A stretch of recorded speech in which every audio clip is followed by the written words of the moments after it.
Nah, di sini kemungkinan Gibran Rakabuming Raka baru menyadari ya, dan akhirnya di sini ya kemungkinan menyesal. Karena apa? Di sini ada berita yaitu Gibran mengaku menerima pengaduan dari warga se-Indonesia melalui nomor ponsel yang ia cantumkan di akun resmi media sosialnya.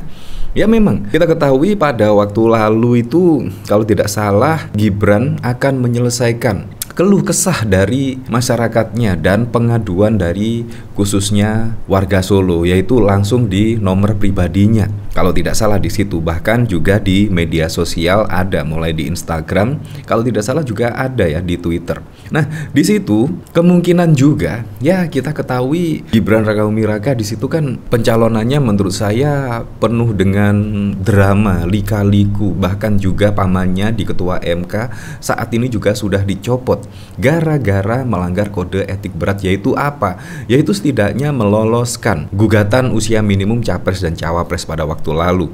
Dan penggugatnya pun menurut saya juga wow. Nah, akhirnya apa? Di sini kemungkinan baru merasakan ya, yaitu Gibran saat ini ada menerima pengaduan dari warga se-Indonesia melalui nomor ponsel yang ia cantumkan di akun resmi media sosialnya. Ya jelas lah, pasti banyak pengaduan. Pengaduan apa? Wah, apalagi pada waktu lalu juga Ganjar Pranowo bahkan memberikan nilai 5, yaitu untuk penegakan hukum di Indonesia. Ya memang semuanya dimulai menurut saya putusan MK, dan sampai saat ini pun juga masih ada drama-drama lagi yang lainnya. Dan saat ini bahkan ponsel dari Gibran Rakabuming Raka di sini menerima pengaduan dari warga se-Indonesia. Ya kalau kita lihat perpolitikan saat ini menurut saya sangat wajar sekali. Nah, dari sini saya penasaran kira-kira komentar-komentarnya seperti apa ya di sini. Ya Tuhan, salah apa sih bangsa ini sampai-sampai anak model gini diajukan untuk memimpin negeri ini? Kalau mengadu tentang keburukan pemerintahan, salahkan saja bapakmu. Ibarat buah, kalau karbitan dengan mateng di pohon jelas beda. Maaf saya salah, awok.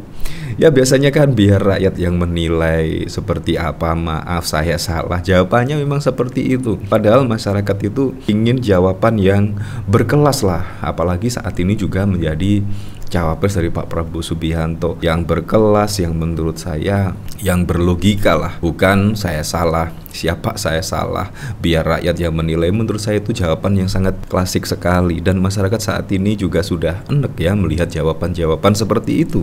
Di sini kalau mengadu terkait putusan MK, yang disalahkan siapa Mas Gibran tweet? Kalau mengadu tentang buruknya kinerja pemerintah sekarang, siapa yang Anda salahkan Mas Gibran tweet? Berarti reformasi birokrasi nggak berhasil. Idealnya berjalan dengan sistem. Dede ini modelannya sama dengan Basuki di DKI. Pengalaman 2 tahun saja urus kota sendiri dari 5 kecamatan dan 54 kelurahan, tidak ada desa. Saat ayahnya berstatus presiden, tidak bisa jadi tolok ukur yang tepat bahwa yang bersangkutan bisa kelola NKRI. Bayangkan. Yang penting kepuasan publik di atas 75%.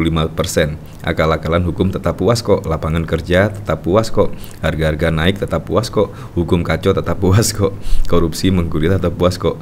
Kurang hebat bagaimana warga. Nah, yang keren lagi yaitu ada survei dari Populi Center, head to head Populi Center Prabowo Gibran 59,3% versus Ganjar Mahfud 29,3%. Bayangkan loh, bayangkan pada waktu lalu diundang untuk dialog, Gibran juga absen, dan bahkan juga belum ada ya stasiun TV yang mengundang adu gagasan, yaitu Gibran dan juga Pak Prabowo Subianto datang di sini. Menurut saya belum ada ya televisi yang mengundang narasumber yaitu Pak Prabowo dan Gibran di sini. Bahkan pada waktu lalu ketika ada acara di Muhammadiyah pada waktu lalu juga Gibran absen. Padahal di sini menurut saya seharusnya Gibran sebagai anak muda ya seharusnya datang lah, seharusnya datang biar masyarakat menilai seperti apa sih kualitas dari Gibran di sini, jawaban-jawaban berkelas dari Gibran di sini. Ya walaupun diundang absen, jawabannya selalu terserah masyarakat yang menilai, maaf saya yang salah, tetapi yang penting kan hasil survei. Hasil survei di sini menurut saya sangat keren, hampir mendekati 60%.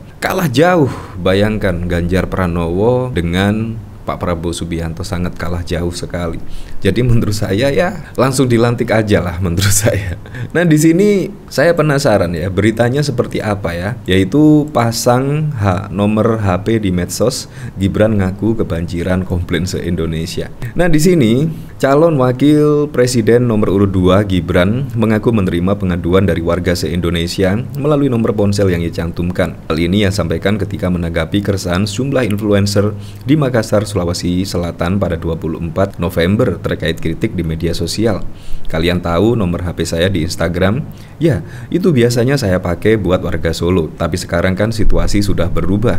Jadi biasanya yang komplain se-Indonesia, kata Wali Kota Solo dalam acara temu influencer di Makassar. Gibran kemudian menceritakan bahwa di Solo kini terdapat platform khusus untuk warga Solo mengirimkan komplain. Di sini menurut saya, ya karena gara-gara kejadian yang pada waktu lalu secara tidak langsung meloloskan Gibran Rakabuming Raka sebagai cawapres dengan putusan MK yang pada waktu lalu bahkan juga oleh MK di situ ketua MK melanggar kode etik berat dan akhirnya pun meloloskan Gibran bisa mendaftarkan sebagai cawapres di KPU dan akhirnya di situ pun masih ada drama-drama. Ya kemungkinan di sini pengaduan di sini adalah terkait prosedur pendaftaran cawapres oleh Gibran Rakabuming Raka. Bayangkan saat ini juga belum memenuhi persyaratan usia capres dan cawapres yaitu 40 tahun. Nah, akhirnya pun di situ entah kebetulan atau seperti apa yang jelas ketua MK di situ adalah paman dari Gibran sendiri dan akhirnya ya dikabulkan. Kemungkinan yang mengadu di sini kemungkinan seluruh masyarakat Indonesia ya tentang penegakan hukum saat ini, tentang carut marutnya hukum saat ini. Bisa-bisanya paman Gibran tiba-tiba mengeluarkan keputusan yang sangat mengejutkan publik. Dan bahkan sampai saat ini masyarakat pun tetap membicarakan yaitu tentang putusan MK di sini.